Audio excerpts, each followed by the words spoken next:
We're being very, very quiet because we're doing another one of our segments, Is This Normal for Pets? And we want to keep all of their fluids inside them, so we don't want to scare them. So we have our first pet sitting in our front row, and we've got our favorite doc. What a wonderful guy this is. He's so passionate about animals. Please welcome back, but quietly, the vet, Dr. Ernie Ward. But you could get a little more enthusiastic. I'm just kidding, I'm just kidding. So Andy is our first patient here in the front row. Hi, Andy. He's so handsome. He's 7 and doesn't look a day over 5. No. He looks great. So we have a little tape of Andy doing something that, well, might be a little abnormal. Let's check it out. Watch Andy. Hi, Rachel. My name is Patty Wright. I'm from Atlanta, Georgia. This is my dog, Andy. He does something that's really funny. When there's upbeat music playing, or he wants some attention, he sits on his butt and spins around and around in circles. He can do it for a very long time until someone makes him stop. It's really cute and it's really funny. But is it weird? Yep, it looks weird to me.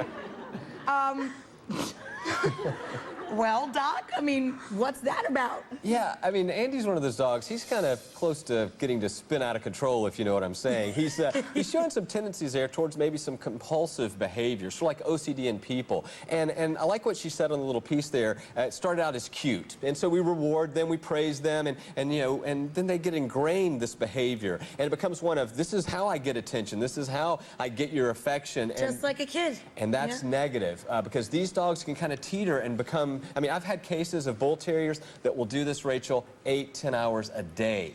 And so we don't want to get Andy into that place if at all possible. Doesn't that hurt something or rub all the fur off? Or... Right. And again, I do want to point out, when we're dealing with behavior problems, no matter what the cause, a lot of times people think it's an extension of themselves, you know, so they're embarrassed to talk about it. And it's really good that you've kind of taken the first step here, but you want to take it up with your veterinarian, because there's some simple, maybe desensitization techniques you can do. For a dog like this, you really want to redirect that negative behavior, because eventually that could come back to sort of haunt us, and replace it with praise for the things that we like. Ignore that behavior is really what you want to do. That's like the first step today. So don't give him the attention, just like a kid, it might be getting a little spoiled, you know, don't give him the attention he's trying to get for that, but reward him when he does anything else. You bet it. Reward the desired behaviors and ignore anything else unless it's injurious. So it's a common problem. He's awfully cute, though. I can't imagine ignoring him. Yeah.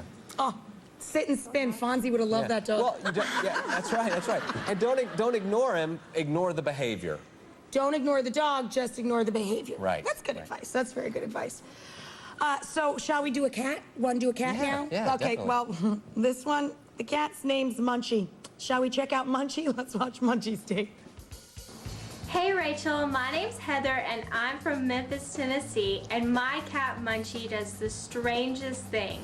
Whenever the water is running in the sink or the shower, he is always in it. I've never seen another cat do this. Is it normal? That is so cute. Heather's here. Hi, Heather. Munchie's at home, lapping up your toilet bowl, I'm sure.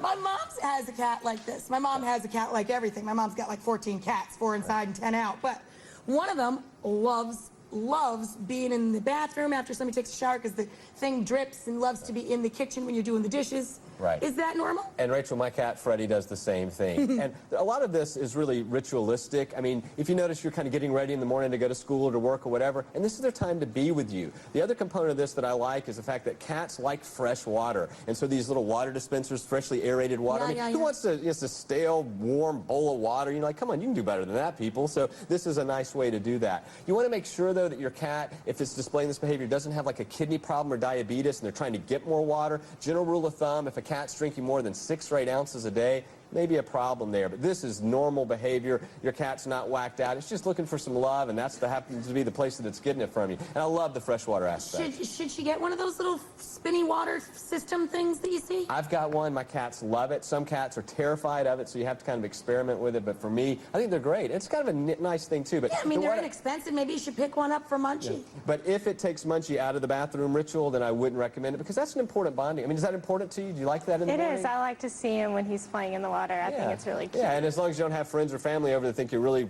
totally whacked out, then you're okay, you know. So, Yeah. and I trust me. Poor Munchie, I can just see him in there. She's trying to get the last little shave on the back there. Soap hits him in his little furry head. Oh yeah. I don't know that I could take a shower with a cat, other but little- it's cute that you do. One other thing, too, about kitty cats is, you know, I see a lot of these cats that do this, and there may be a predatory drive there. I mean, cats are excellent fishermen, so maybe Munchie's like living out a fisherman fantasy in the bathroom, you know, there, and the shower and so So forth. don't bring home a goldfish pumpkin. Exactly. So we're going to keep doing this because it's just so much fun. We're going to talk about more animals and whether or not they're normal when we come back.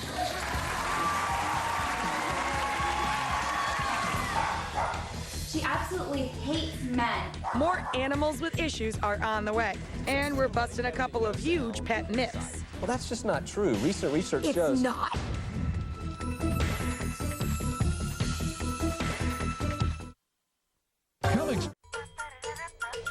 Hey Rachel, I'm Lisa from Bloomington, Indiana, and my dog Willie loves to watch TV.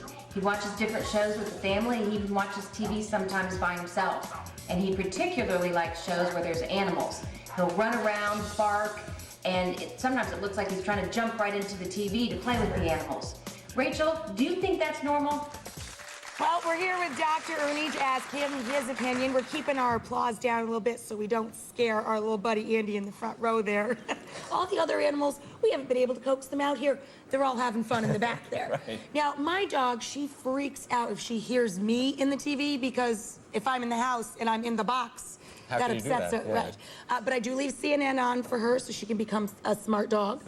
And she does really jump out of bed or across the room if she hears a dog in a movie or a TV show. So what's the deal with dogs? Absolutely, it's normal. And I think there's a couple of myths I'd like to dispel right off the bat. You know, people say dogs are colorblind. They can't see in color. Well, that's just not true. Recent research shows... It's not. No, they can see. They may be like red, green, colorblind, so that means that like blues and yellows really pop to them, but they can see fine, and cats can see in color too. They just like a lot of contrast, so they can see in color, they can recognize two-dimensional objects, but what you just mentioned, you know, Isabu doing, and what my Sandy dog does too, is when they hear. And you got to realize for dogs, their world kind of goes in this order: smell, sound, and sight. Gotcha. And so putting that together, so now when my dog, or like the dog on the video here, when they hear that sound, they associate, they recognize that's an animal or whatever, then they can do that. The other thing is, you know, they kind of get bored. You put on the Jets or the Giants playing or whatever, right? Right. They don't care about the football game, but you put on the Animal Planet, and they're like, hey, I can relate to this, and so they Because want to watch it. It's their buddies. It's They're their like, buddies. I know you. They recognize the sound for sure. And my dog will actually, if like a bird flies off the screen, you know, Sandy runs into the other room to try to catch it. You know, it's like, so I'm not so sure if she's really smart or maybe really not so smart, but you know, that's a normal behavior, and they can recognize it.